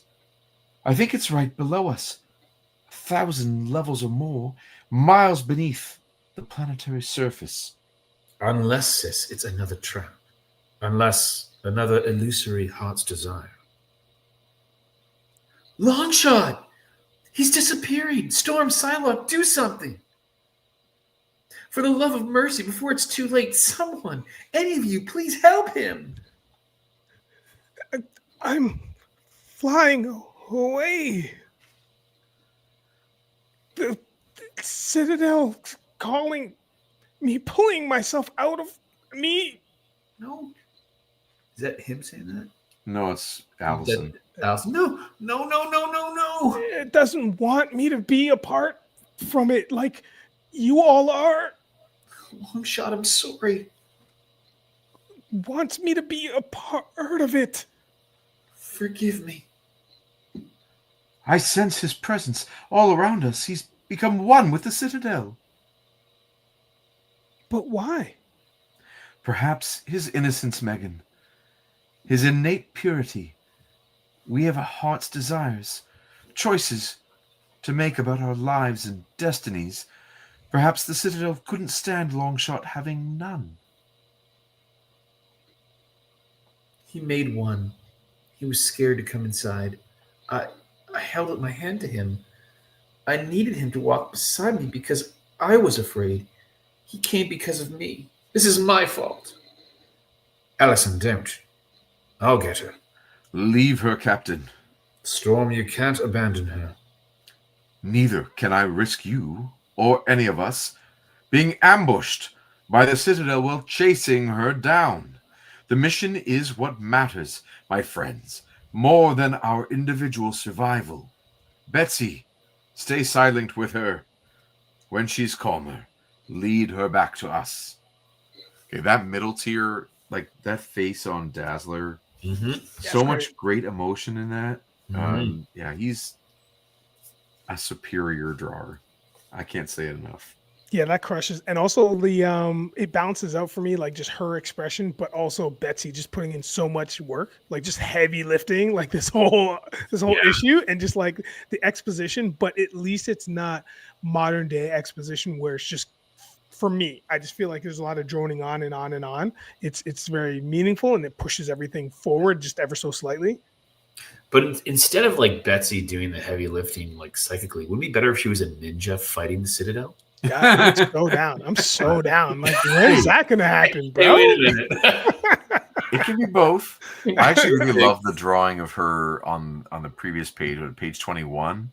The top right of page 21, second panel, where she's like just watched this guy turn into a statue, and she just is unblinking, and just, you know, she's in tune with his thoughts, like she's right there, so focused, and yeah, really totally excellent. And on that same page, last thing before, I want to say that the same page. So the triptych at the bottom. So you have like Captain Britain. He's leaning down to try and find out like what's up and to try to suss out this situation. With Havoc, you have the four ladies sitting in the back, but then you know, Dazzler's expression, like really that gives me a feel of anime kind of thing, with like the speed lines a little bit here and there to really pull focus into her face and her emotion. And then the next panel for me, I mean, listen, old school term, bee's knees, man. Like, I love that Longshot is looking at his own self, but his body is like, what is happening? And Dazzler's almost going right through him, which is I think fantastic. And then the next three panels after that, again, it's kind of akin to what we saw with the very first splash when you have Wolverine walking in drunkenly. Now you're getting a really good shot of what is happening with Longshot in terms of he's not sure, and he's taking a giant step back and looking around and look at his body, and just the whole arc of his body, the shape of his body for me is doing a lot of stuff there. It's great. And the idea, like, you can imagine the script if he's, you know, Chris Claremont is telling Alan Davis, okay, Longshot expands until his energy is absorbed by a Citadel. Draw that in 3 panels. Yeah. And it works. It works perfectly that energy is like dissipating across this architectural structure. Yeah. Yeah. Great. Beautiful.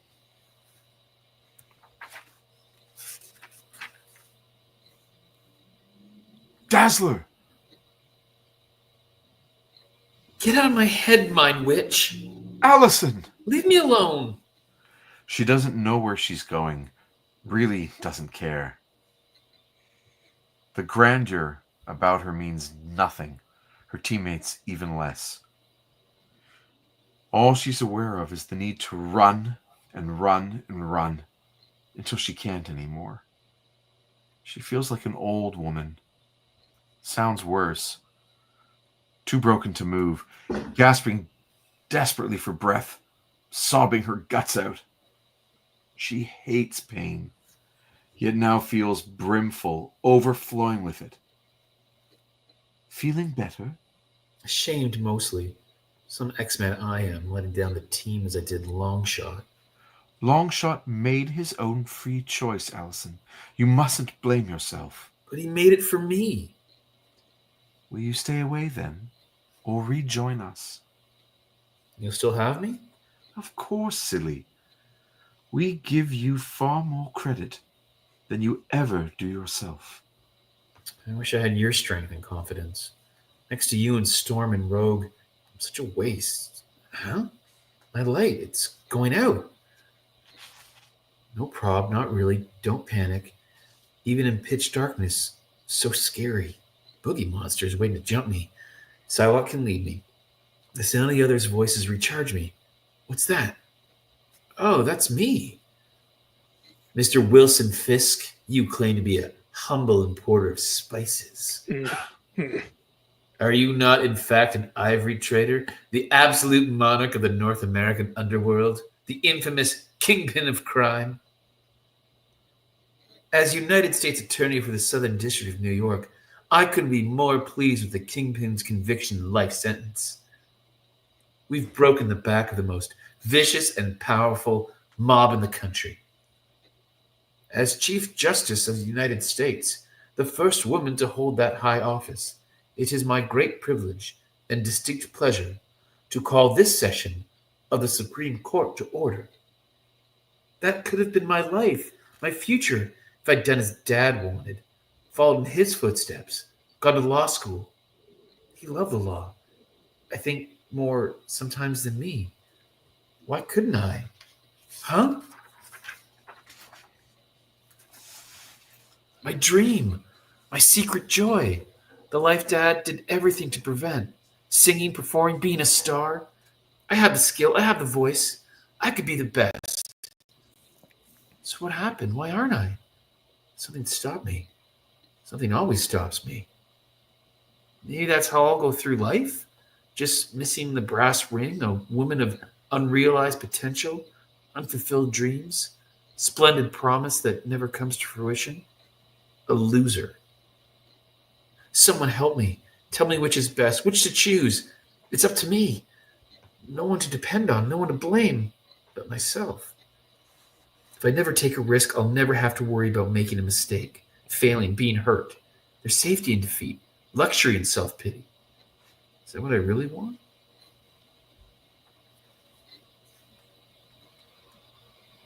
We've lost her. We were in rapport. I was telepathically yelling at the top of my lungs, trying to help, offering all the strength and support I could. It didn't matter. Allison didn't hear. She slipped away like mercury. Blast! Ladies, look out! I thought these walls couldn't break. Fascinating. Crystallography isn't my field, but the fundamental structure of the wall seems different. Far more brittle, certainly. Piece of luck, if this effect is widespread. Perhaps Longshot's doing, since his essence has merged with that of the Citadel. How could I do such damage? Where did I gain such strength? The crystal shards of razor sharp. My hand badly slashed. Why isn't there any blood? The skin! It isn't flesh peeling away, and beneath, solid metal. If our luck holds, I wager we'll be able to smash my way to our destination, no matter how far. Buck up, Betsy. The tide's turned. It's our inning now. Hey, here's a question for the two of you, and I'm not sure how familiar you are with cricket. Good question. Mm-hmm. Are there innings in cricket? Or is that a baseball reference? I think, or given chat, that, chat, yo. Well, there is, but they're not there. Yeah, there is. There's innings in cricket. Okay. Yes. Okay. I'm gonna also I would just trust Claremont on that because he is a bit of an Anglophile, being born in Britain himself. Mm-hmm. Right? He's English descent, born in England, and of course moved to the States.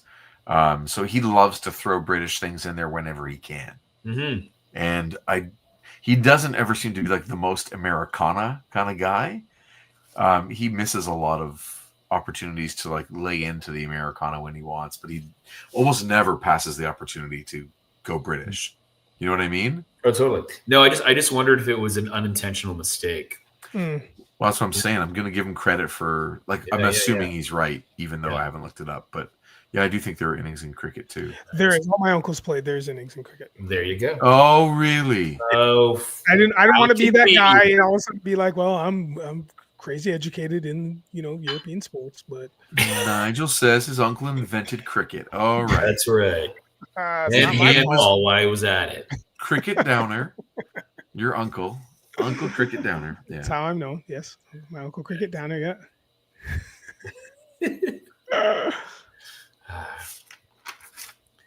You look after Storm and Betsy, Megan. I'll lead the way. He didn't ask to be a hero.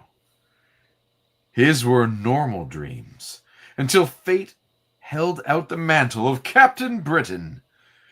He still wonders if the offer were made again? With him knowing the cost, the never-ending, all-consuming sacrifice, would he accept? Boom, boom, boom. Glory. A warped replica of a citadel, scaled to human dimensions. Have we arrived, Betsy? The crystal's inside. It resonates in my head like a living being. A consciousness unlike any I've ever encountered. I can perceive only a fraction of it. Oh, my friends, the majesty, the wonder. It is so beautiful.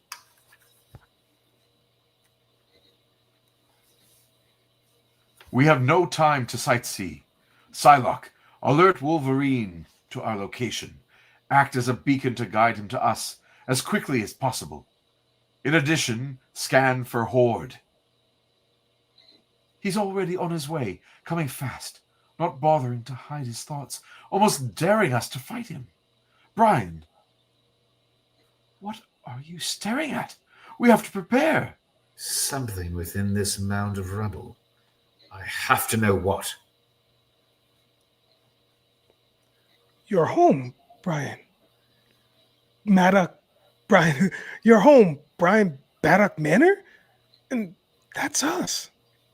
What might have been his most secret dream, Professor Brian Braddock, his wife Megan, his sister Betsy, all entangled in a weird throuple.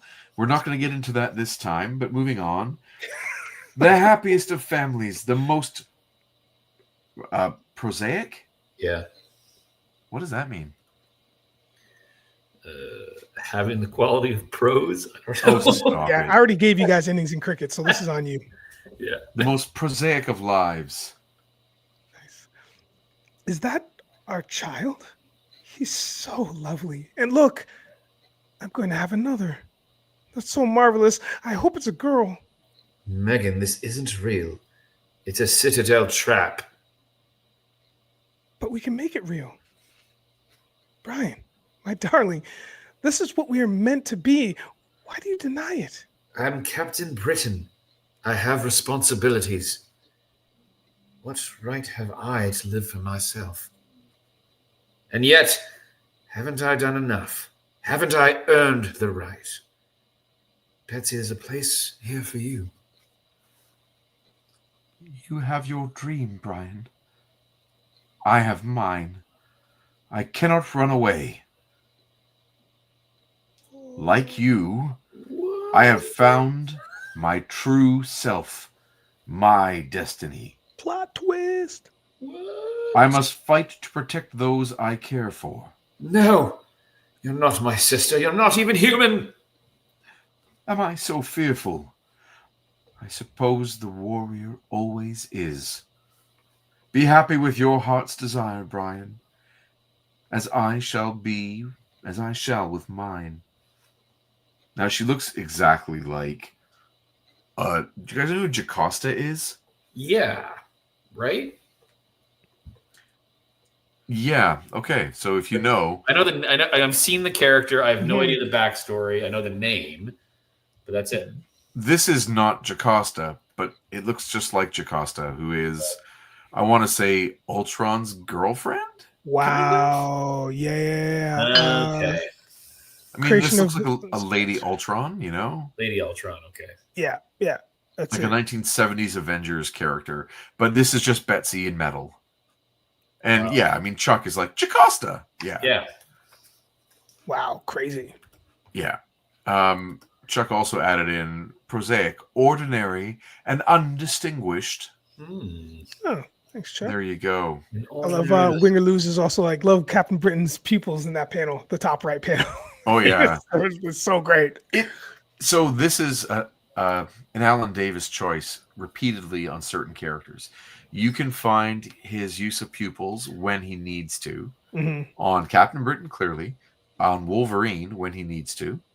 Like on that cover where he's fighting Sabretooth and it's a close-up of their faces. Yeah. He has pupils. Great cover. And on Batman as well. He draws Batman Year 2.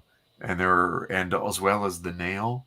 And in those series when Batman needs to look sideways. Like, you need the pupils to show that he's not looking dead ahead. So Right. he'll draw in something as a way to reference with those white masks or those white eye covers. So he's one of those artists that doesn't mind doing it. Some artists are like hardcore, I will never put pupils in. But Yeah. whatever reads, again, it just has to do its job. It's communication. Wow. I am sorry. I, too, in a way, for innocence lost. I thought my past had made me hard. As deadly as my own way. Sorry, as deadly in my own way as Wolverine. But this is how I was born. My life merely served to temper and hone the steel that already existed. If for nothing else, for what he's forced us to confront within ourselves today, Horde deserves to die. Hurry on ahead, Storm. He's nearly there. But I'll try to buy you what grace I can. Maiden bless, Psylocke. Farewell.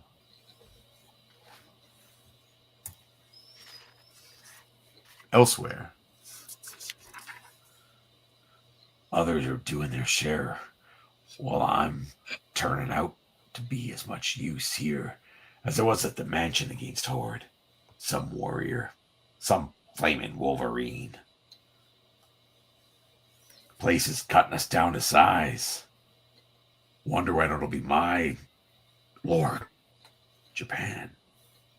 Can't be. Lie.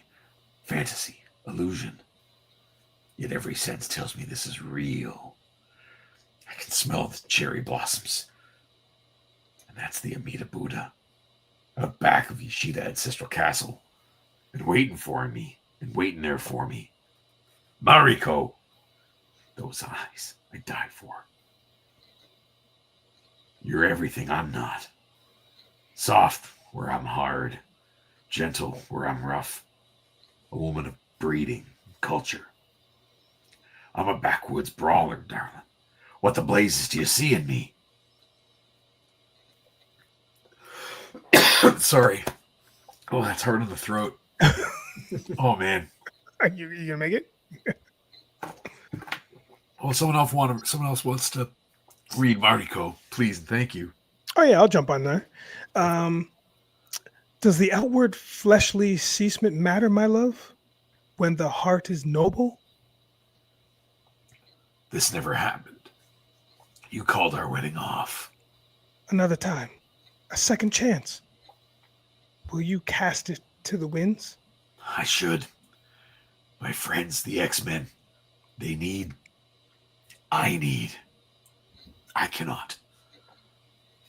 That's the spirit, lover. Hmm? Now, even just the way that kiss is, it's so much more open mouth and more wild. Like the thumb through his hair.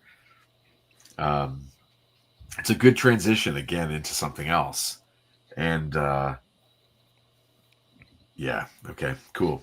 Mariko. Mariko. What the devil's happening? Only what you'd expect, sweet, on our wedding night. As real as the garden. Sight, sound, smell. My kind of place, my kind of crowd. But Miko was never part of this life. She doesn't belong. I belong with you, Logan.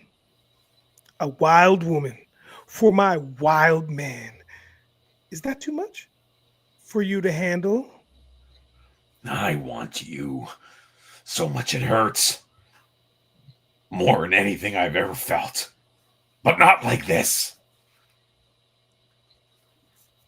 I like how he smashes like right through the panel. Yeah. It's kind of fun.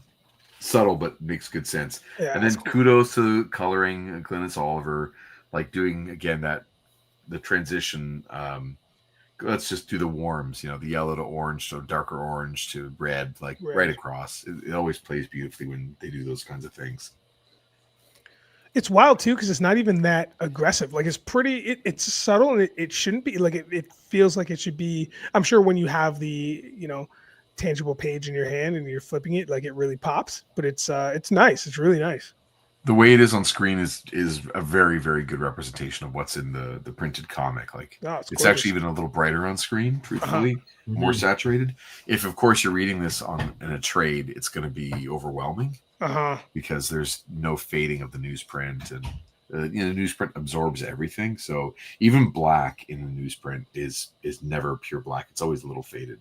Yeah. It looks just so good. So he like smashes through the panel on the left page and smashes into the panel on the right page. I love it.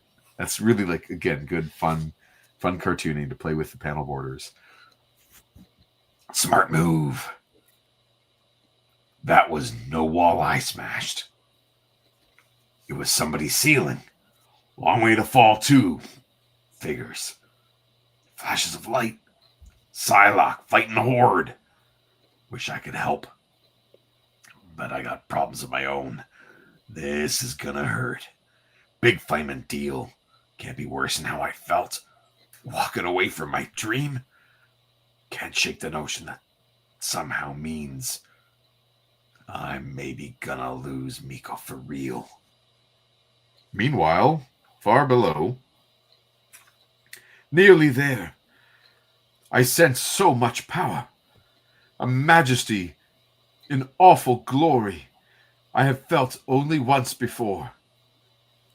With that crystal in my grasp, the possibilities are infinite. I can do any wah. Gotcha. Tokyo. A reality so wild, it beggars the imagination, too fantastic to be believed. So much like the woman who introduced Storm to it. Yukio! Looking good, Aurora. But to dance with me, you have to look better. Mm-hmm. That's more like it. What are you waiting for? The fun we had last time was nothing compared to what awaits us now. To be a thief again, to dance always on the edge of oblivion, with none to care for but ourselves, living from moment to moment, enjoying each to the fullest. I never knew truly how to laugh before I met Yukio. In many ways, I have never been as happy since. I want to join her. But this is wrong, the wrong place, the wrong time, the wrong way. I lead the X-Men. That responsibility I cannot abandon. My clothes, they are unchanged. Is Yukio's hold on me so strong, bright blessed lady? Wolverine! That's an awful fall. Like, that must hurt so much. But I also like how he resigns himself to it. He's like, well, this fall ain't gonna be good. It's great. It's a mid-fall thought. Back to her time in Tokyo, by the way, just to quickly say, like, all that red stuff in the background is all like color hold. And boy, does it ever give off that impression of, like, in comic book, 1980s comic book, it does Tokyo lights, like the idea of the big city and really puts things in the background really beautifully, like to separate the foreground from background. It's great. Good technique. Good use of like the technology of the time to, again, do clear storytelling. It's excellent. Are you banged up, not broke? What's with the new outfit? The Citadel, a trap! It was the closest of calls, my friend. I doubt I would have the strength to escape a second time. Yeah, I know the feeling. That the crystal? We must reach it before. Clunk, clunk, clunk. Psylocke's effort was almost as great as it was futile. You two care to try? Out of here, darling. Wolverine, no!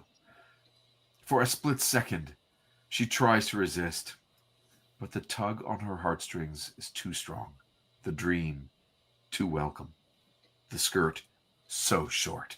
So slit. Oh my goodness. Whoa. What's old is new again, man. I live downtown, so it's still out. It's out there. Skirts are out there. Yep.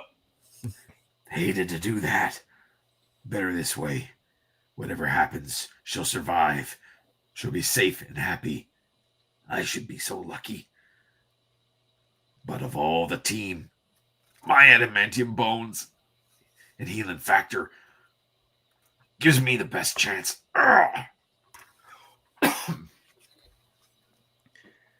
Nice try, little man. Still struggling, too. I like that. You have a noble, courageous heart, Wolverine. I'll keep it as a trophy. But as Horde tears free his grisly prize. That drop of his blood. Chris, flip the page. Oh, yeah, right. I'm looking at the comic in my hands. What happens? What happens? That drop of his blood? No! No! I've come so far, worked so hard. I earned the prize. It's mine by right. I can't fail now. I can't. But even as he shrieks the words, Horde realizes that he has. Before his eyes, between one blink and the next, he beholds the miracle of life begun anew. He hates it. This is so cool. How? This isn't possible. You were dead. I killed you. That's what I thought. But my healing factor's in every cell of my body. So, I guess, is my will to live. Given sufficient power, my entire body could be regenerated from the genetic data encoded in a single cell or drop of blood. Looks like the crystal had the power to restore body and mind both. That shard you wear, bub, it don't belong to you. Time it was returned to its rightful home.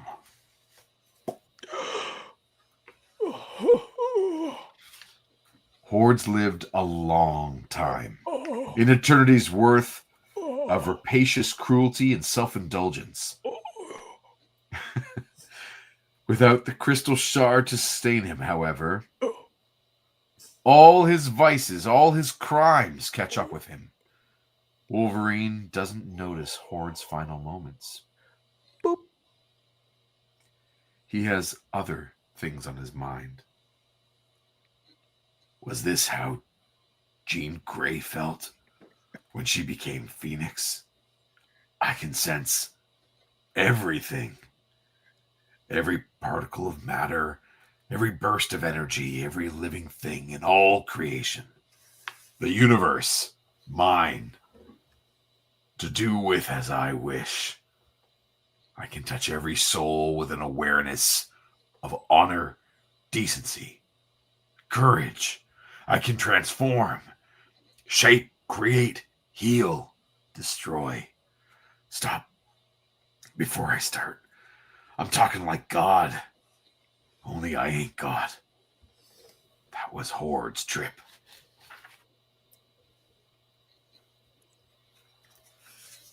Thing I always hated most was a body mucking with my mind and soul. If I can't abide that being done to me, I got no right doing it to others. No matter how fine my rationalizations. But I can't just walk away. Long as this crystal exists, it's a threat. But the X-Men are trapped in the Citadel. I smashed the crystal, I could be killing them as well. Wish there was a way to save them. But the longer I wait, the more irresistible the temptation grows to use the power. Like Storm said, today's as good a day as any to die. Too bad she ain't here, so I could return her kiss. And this, as good a way as any to go. Shaboom! And so, back where this all began. Goddess! My room, my bed. I was asleep. Nothing is damaged. My skylight unbroken. Was it a dream? I'm dressed. We all are. Hey, y'all, I just had the dumbest dream. You too, Rogue? Notes are quickly compared and... Am I so totally chicken? Do I really believe myself to be such a loser? Yukio, I almost wish this was the fantasy and that Tokyo my reality. Scarlet old Rogue, I loved it. I can't ever lose control. Be happy for me, Brian. My doubts have been resolved, my questions answered. I know now where I belong, and more importantly, why. I hope someday, Betsy, Megan and I will be as fortunate. Of course we will. Of course we will, silly. Just you wait and see.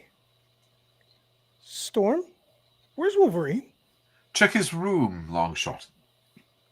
There was a moment at the end when I felt his spirit touch mine, as phoenixes had years ago. Bright lady, let him be well. What's he doing? Standing guard, watching over our bodies, as he did our spirits. As much as worthy the X-Men's champion, and perhaps creations as well, as he is his Lady Mariko's.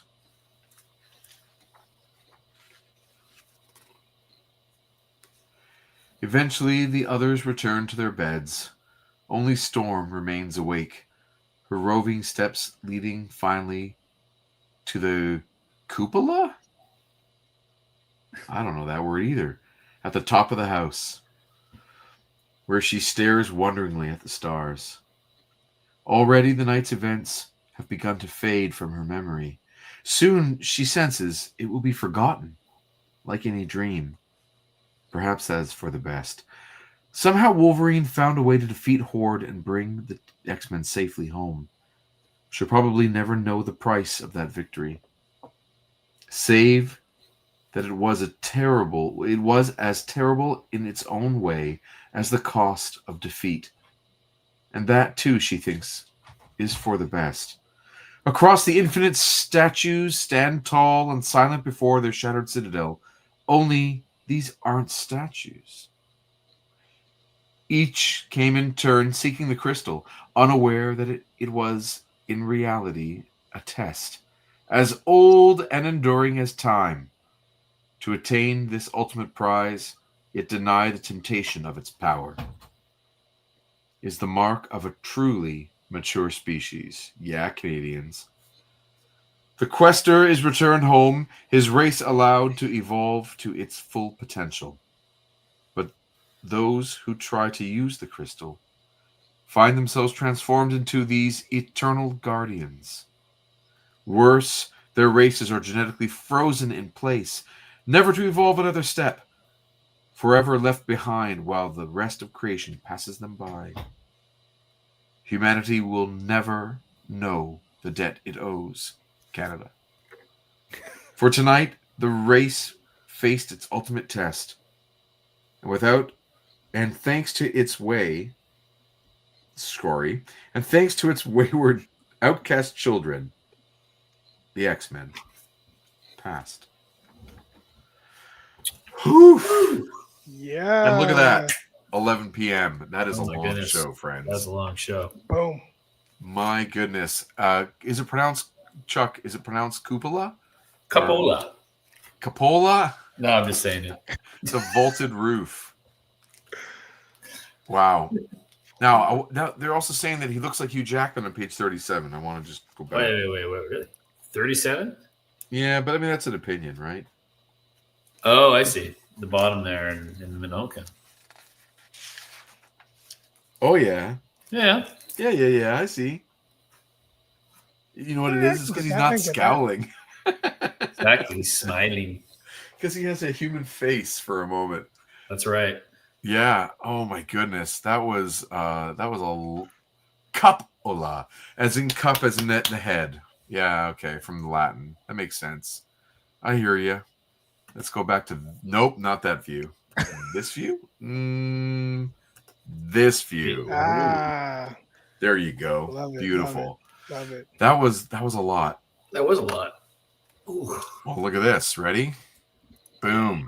So, you know what, guys? This is no forum to really view original art, but if you do go on things like heritage auctions, or in this case, comic art fans, or whatever it's called, I think it's comic art fans, you can find original pages, and you can see where they do apply some screen tone or whatever it is. This is not a particularly incredible page, except for that one just asshole face. But that triptych though, it gets me, man. Like, so I mean, good. I understand what you're saying, but that I could be sold on just that triptych right there.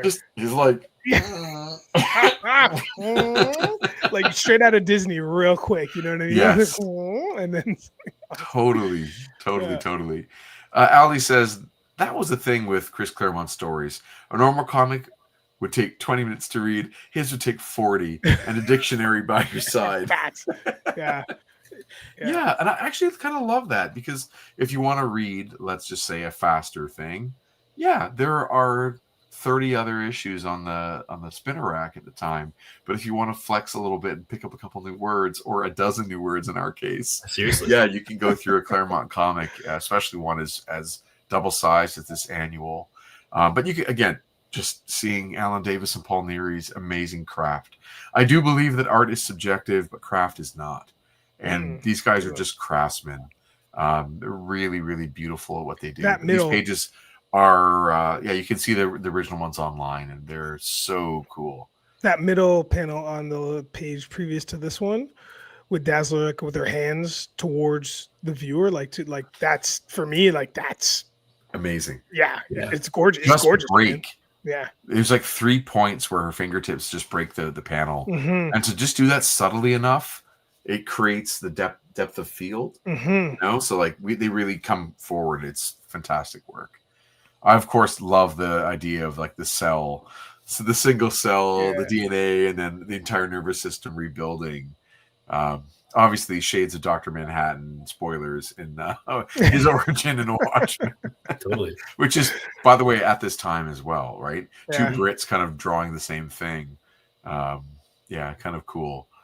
And I also really love how like Wolverine's schwanz is not shown.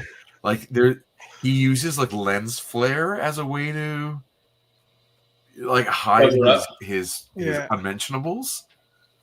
I think that's a great strategy. I tell you this too, because of the building and the character that we know as Wolverine and Logan, and as he goes on to become more of a fixture in pop culture, when he becomes cosmic and just like otherworldly, I really hated that. I don't hate the book. I just don't like the idea of Wolverine having that kind of power. It just didn't. You mean right here?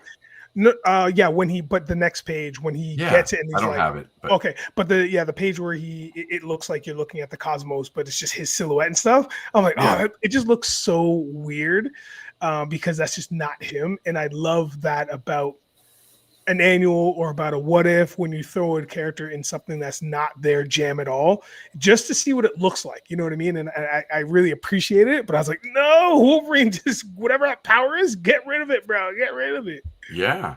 I have a real soft spot for those characters that know enough about them and have the conviction to refuse ultimate power.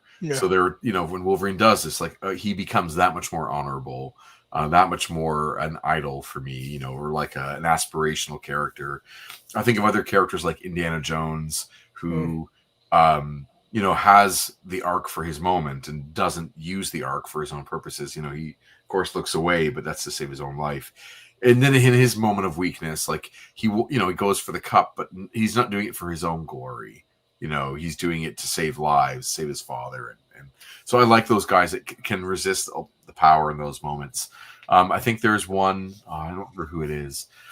Another noble kind of character, maybe Batman or whoever, who like refuses to Oh, maybe it's in like Endgame and Infinity War where a guy's like, no, I can't even touch that thing. I can't go near it because I've lost the thread. I don't remember what it is.